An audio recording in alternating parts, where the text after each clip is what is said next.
Welcome to the Tech Egg. Don't get scrambled. Enjoy the video. In this video, I will explain how to make churros at home. First, let's gather our simple ingredients. You'll need 1 cup of water, 2 tablespoons of sugar, and 1/2 teaspoon of salt. Don't forget 2 tablespoons of unsalted butter and 1 cup of all-purpose flour.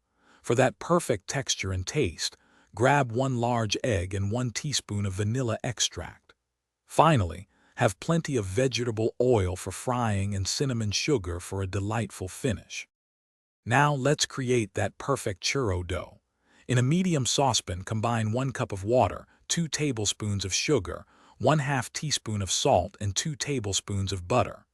Bring this mixture to a rolling boil over medium heat, then immediately remove it from the stove.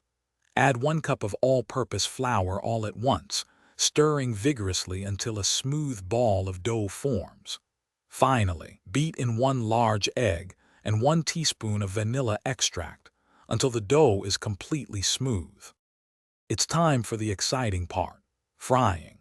Heat 3 to 4 inches of vegetable oil in a deep, heavy-bottomed pot to a precise 375 degrees Fahrenheit. Carefully pipe the dough into the hot oil using a star-tipped pastry bag, cutting the churros into 4 to 6-inch lengths as you go. Fry them for about 2 to 3 minutes per side, or until they achieve a beautiful golden brown color and a wonderfully crispy texture. Once your churros are perfectly fried, carefully remove them from the oil and drain them on a paper towel-lined plate to absorb any excess oil.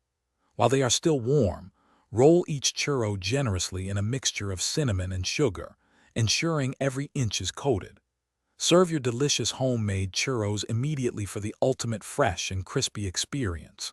They are absolutely wonderful on their own, or with a rich chocolate dipping sauce. Thanks for watching. Consider subscribing if I helped unscramble your problems.